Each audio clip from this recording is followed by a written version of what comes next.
Sirius XM and Dazn present the Ak and Barack Show.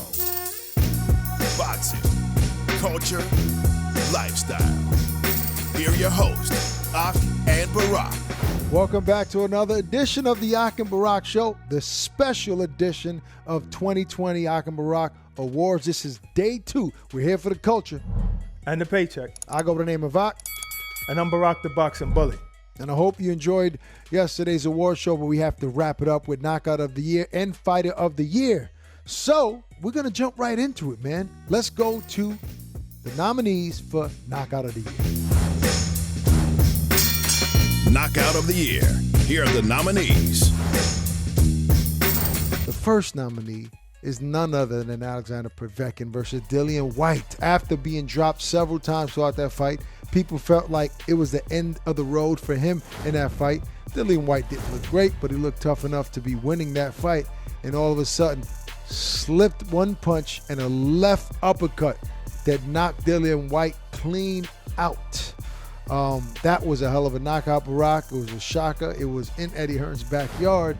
And it changed the course of where Dillian Whyte was headed and messed things up for him. But he's trying to regroup now. But that was a hell of a knockout.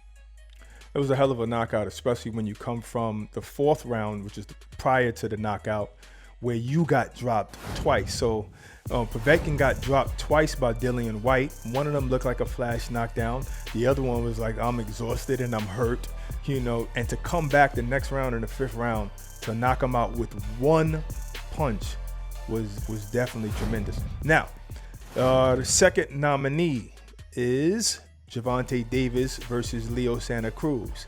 I guess everybody knew we were going to say that. It's pretty new on our minds.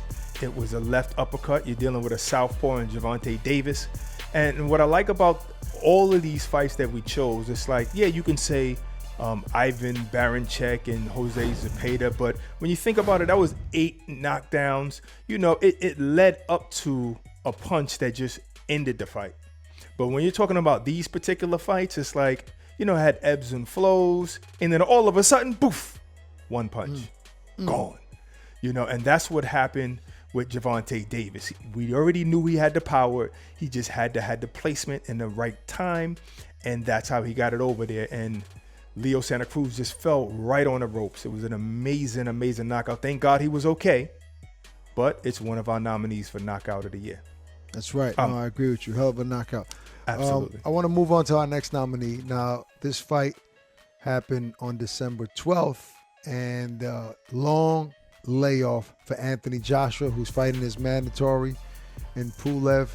And, you know, a lot of people felt after the Andy Ruiz fight that he changed as a fighter. He didn't have the killer instinct. He was more defensive than anything. And that, you know, we might not see that Anthony Joshua of old that wanted to seek and destroy. Well, guess what? You know, he landed his jab. He got his position, his distance throughout that fight, and started landing some big shots. And when he hurt Pulev, he definitely wanted to get him out of there. Landed a bunch of uppercuts throughout that fight that really hurt him several times.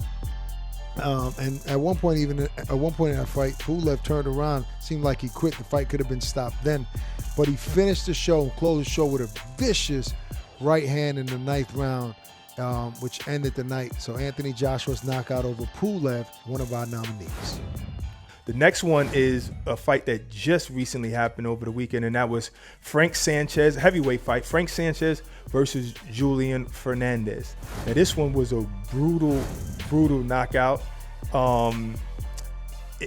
If it wasn't for a photographer's desk that was right outside the ring, then Fernandez would have actually fell out the ring all the way down to the floor. So he fell out of the ropes and landed on that table. Thank God for that. And he was game. He was very game. He was hurt. It was funny how Frank Sanchez looked winded to me. Now, this is somebody who has been sparring Canelo before Canelo's match with Callum Smith. You know, this is somebody who has the experience in sparring, who has the pedigree, you know, who you can see that has a skill set for a heavyweight. He had some power. He looked like he was tired. One right hand followed by another hand. As he was going down, Fernandez sat on the ropes for like a quick second and fell right out of the ring. Thank God he was okay. But that was a vicious knockout, and definitely had to be a nominee for KO of the year. Nah, no doubt. You know, that's probably why Canelo is eating the shots of middleweights and super middleweights and light heavyweights. 100%. He spawned with damn heavyweights. Yeah, you know absolutely. What I mean? Getting used to hit with heavy hands. But no, that was a hell of a knockout. Very scary. And like you said, Barack, I'm glad the dude was all right and there was a table there to catch him. But let's go to the winner for the knockout of the year. And the winner is Gervonta Davis KOs Leo Santa Cruz.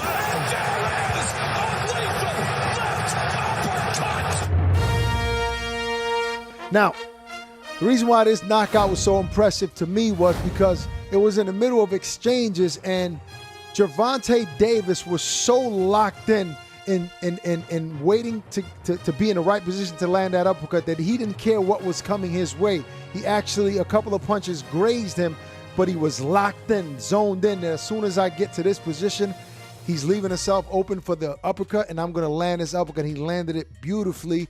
Leo Santa Cruz did not see that coming. That is precise precision, threading the needle with power, and that's what Gervonta did in that knockout. Entertaining fight to that point. Beautiful knockout. I think it was the best one of 2020. Yeah, I mean, we already know that Gervonta Davis, probably one of his best weapons is his uppercut. You know, he has power in both hands. He definitely set Leo Santa Cruz up. It was after 3 right hands in a row. 3 right hands in a row. One that he ate. I believe he ate on purpose because he was just basically walking him down. At the time, Leo Santa Cruz's back was against the ropes and he was squared.